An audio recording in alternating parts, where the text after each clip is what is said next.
नमस्कार, मानवीच किचनमध्ये तुम्हा सर्वांचं खूप खूप स्वागत. आज मी तुम्हाला शेवग्याच्या पानाची म्हणजेच शेगलाच्या पानाची भाजी बनवून दाखवणार आहे. अतिशय चविष्ट बनते, त्याचबरोबर अतिशय पौष्टिक आहे ही भाजी आणि आपल्या शरीरासाठी ही आयुर्वेदिक भाजी आहे. तर ही भाजी अगदी झटपट कशी बनवायची ते बघणार आहोत. तर त्यासाठी इथे मी शेवग्याच्या पानाची भाजीची ही पानं इथे काढून घेतलेली आहेत आणि पानं मोठी असल्यामुळे मी थोडीशी ही भाजी चिरून घेतली आहे.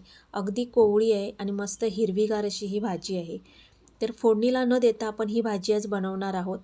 तर त्यासाठी इथे मी एक कढई घेतली आहे आणि कढईमध्ये आपण ही भाजी काढून घ्यायची आहे. आता कढईमध्ये मी तेल वगैरे काहीच घेतलेलं नाही आहे, भाजी फोडणीला न देता बनवतो आहे. तर इथे मी ही भाजी कढईमध्ये काढून घेतली. आता त्याच्यामध्ये आपण हिरव्या मिरच्या घालणार आहोत. अगदी तिखट आवडीप्रमाणे घालू शकतो, कमी जास्त करू शकतो. तर त्यानंतर इथे ही भाजी आहे ती थोडीशी परतून घ्यायची आहे.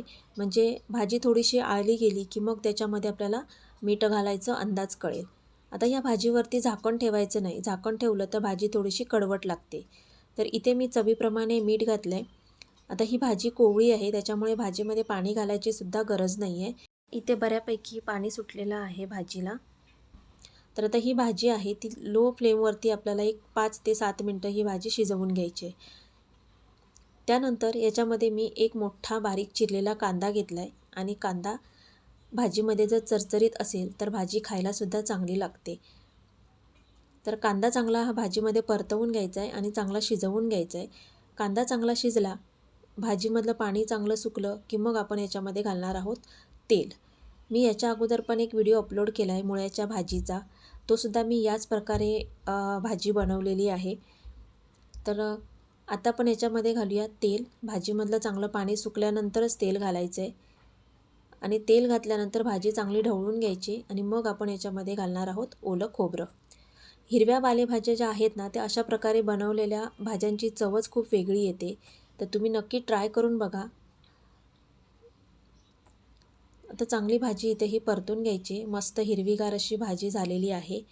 आता याच्यामध्ये मी घालते थोडंसं कोकोनट ऑइल म्हणजे खोबरेल तेल. खोबरेल तेल घातल्यामुळे भाजीची चव ही आहे ती अतिशय छान येते. त्याचबरोबर चवीला पण भाजी खूप चांगली लागते आणि वासही खूप छान येतो. त्यामुळे मी हिरव्या पालेभाज्या जेव्हा बनवते त्यावेळेस मी खोबरेल तेलाचा वापर करते. तर मस्त अशी ही हिरवीगार शेगलाची भाजी बनून झालेली आहे आणि दिसते पण खूप छान आहे. तर तुम्ही व्हिडिओमध्ये दाखवल्याप्रमाणे ही शेवग्याच्या पानाची भाजी बनवून बघा आणि व्हिडिओ आवडला असेल तर व्हिडिओला लाईक करा, शेअर करा आणि मानवीच किचन या यूट्यूब चॅनलला सबस्क्राईब करा. थँक्यू.